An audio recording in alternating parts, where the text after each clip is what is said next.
Hello guys, જય માતાજી. આપણો આજે નવા બ્લોગમાં સ્વાગત છે તમારું. અને એક નવો પ્રયોગ કરવા જઈ રહ્યા છીએ. તો આજનો પ્રયોગમાં તમે જોજો અમે શું બનાવીએ છીએ. આગળ ચલો, જો આ માટલું દેખાય, આ માટલાને આપણો એક પ્રયોગ કરવાનો છે. આ માટલાની અંદર સેટ કરવાનું છે. અને આની અંદર જે સોર વાયા છે, હું લાવ્યો તો ઓનલાઈન સોર મંગાવેલા છે. સોરનું નામ અત્યારે તો ભૂલી ગયો હું, અને આ સોર આપણે નીચે શિફ્ટ કરી દઈએ તો સામે બરાબર. અને પછી આ માટલું ખાલી કરીને ઓન પહેલાંથી આપણે કટિંગ કરીને તૈયાર રાખેલું, તો કટિંગ કરીને તૈયાર રાખેલું માટલું હો. અને માટલું આપણે એક નવું લાવેલા હા, તો ખાલી જ છે. અને આપણે એક પ્રયોગ કરવાનો હો. તમે જુઓ આગળ હું આગળ શું કરું, બરાબર. તો બ્લોગમાં બને રહો અને બ્લોગ આખો જોજો, ખબર પડે.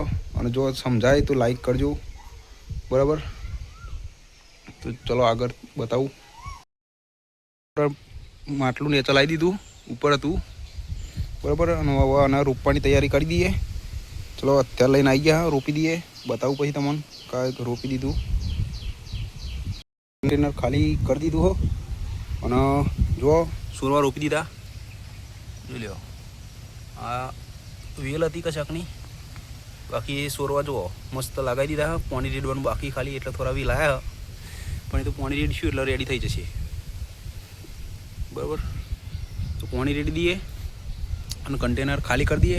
એટલે આપણે મેન વસ્તુ સોરવા રોપવાવાળું વિડીયો નહીં, આપણો આનો પ્રયોગ કરવાનો હોય એના માટે, બરાબર. તો આપણો પ્રયોગ ચાલુ કરીએ.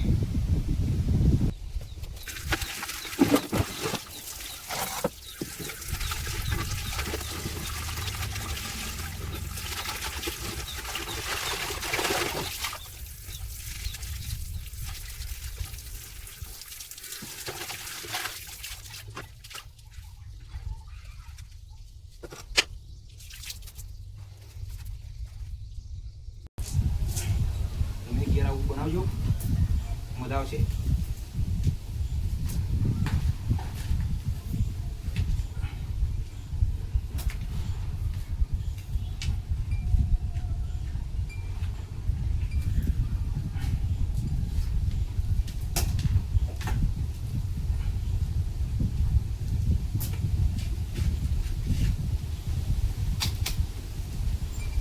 આપણો બીજું માટલું લાવી દીધું, કોનો ખોલ નાખીએ.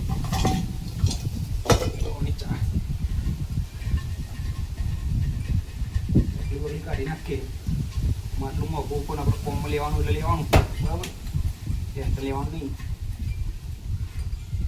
ગમે તે વસ્તુ કોમમાં આપી દઉં આપણા. ચલો કાઢી લીધું. આવું આવશે. હા, તૂટી ગયું.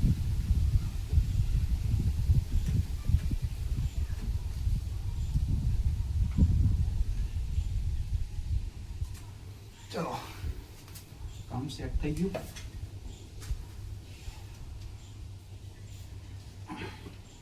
આપણે તો કોવાનું હતું ને, એક ખાને આપણે કાગળ મૂકી દઈશું.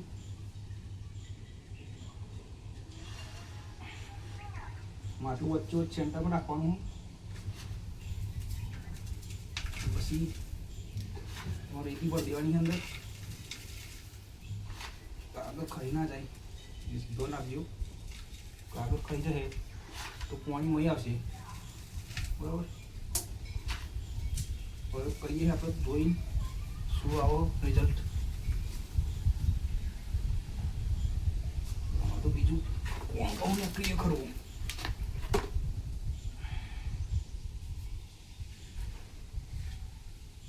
કોણ માટે કોક લાવવું પડશે.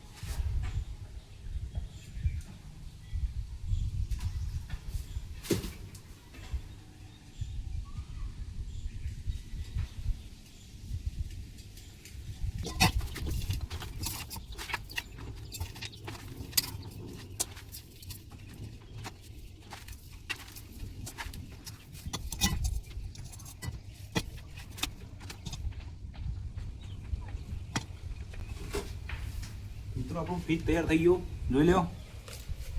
આ રીતે આપણે રેડી કરી દેવાનું. ફરતા પાણી અંદર પાણી ભરી દેવાનું આજુબાજુમાં. અને એની અંદર આપણે ફ્રૂટ મૂકવો હોય તો મુકાય, શાકભાજી મૂકી મુકાય, જે મૂકવું હોય, અને ઢોકી દેવાનું અને પાણી એટલું રહેવાનું દરરોજ થોડું થોડું, એટલે માટલું ઠંડુ રહે.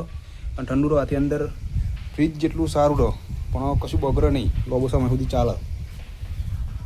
આની અંદર 10 દિવસ સુધી ફ્રૂટ પડી રહેતો હોય, ચિંતા નહીં. બરાબર, તો મળીએ ગાઈઝ આવતા વ્લોગમાં. તો તમને વ્લોગ ગમ્યો હોય તો લાઈક શેર કરી દેજો અને તમે આવું ઘેર બનાવજો. મારે તો ઉપરવાળો કોટલો તૂટી ગયો એટલે ઉપર ફિટ કર્યું નહીં. તમારે જેટલું બને એટલું સેટ કરીને સારું કામ કરજો. બરાબર, એટલે ગાઈઝ આપણે મૂકી દીધું અંદર,